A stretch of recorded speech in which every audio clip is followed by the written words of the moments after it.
Many factors have influenced the history of painting. Geography, religion, historic events, and the development of new materials mostly shaped how painting grew. Throughout history, painting has mirrored the changing world around it and the population's changing feelings and thoughts about it. Artists have provided some of the best records of the evolution of civilization, sometimes even better than some of the written words left behind. It gives us a look into civilization's thought process and how they perceive things. Cave dwellers were the earliest artists. They colored drawings of animals dating back to around 30,000 to 10,000 BC. During that time, they drew wild animals that they saw, very simple human figures, and mountainscapes. The pigments used by cave painters were earth ochres with a color ranging from light yellow to deep orange, and manganese, a metallic element. These were crushed into a fine powder mixed together with animal fat and put on some sort of handmade brush. The grease mixed with the powdered pigments made the fluid and the pigments stick together, thus essentially making paint. The cave dwellers must have made brushes out of animal hairs or plants and sharp tools out of woods for drawing and scratching lines.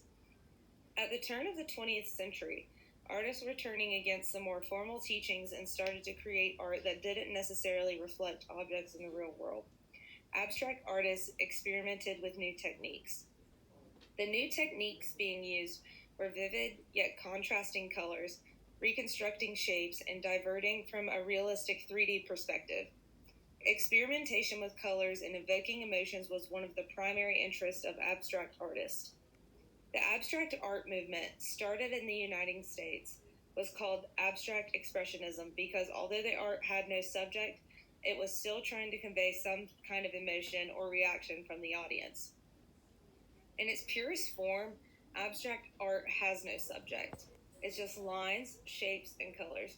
An abstract painting normally describes the artist's impression of a scene or person. There are theories focused on the emotions and how they were caused by certain colors and shapes. Abstract art takes the pressure off the need to make a picture of something.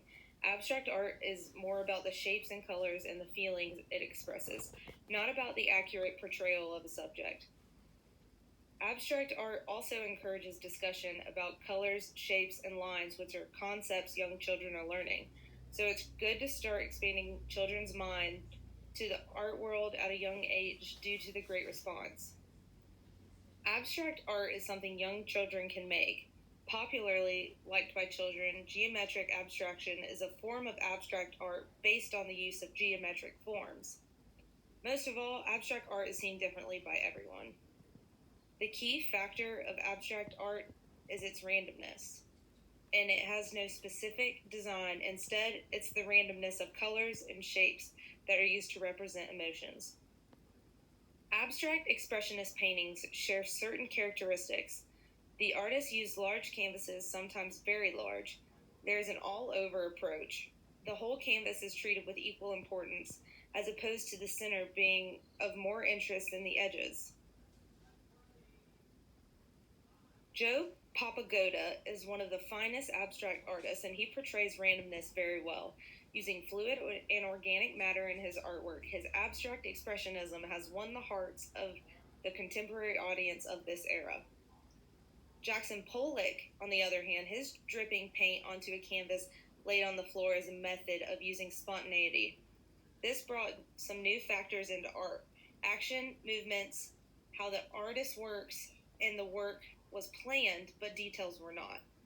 With his drip paintings and gigantic canvases, this American artist revolutionized the art world. His troubled life sometimes helped him create work that had never been done before, leading him to quickly become a major figure in the art scene and become widely renowned for his unique artistry.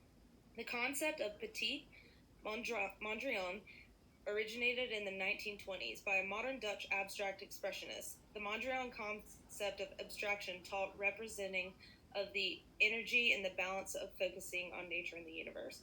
I want to express a certain feeling and emotion by creating an entire environment for the viewer to walk into or observe from afar.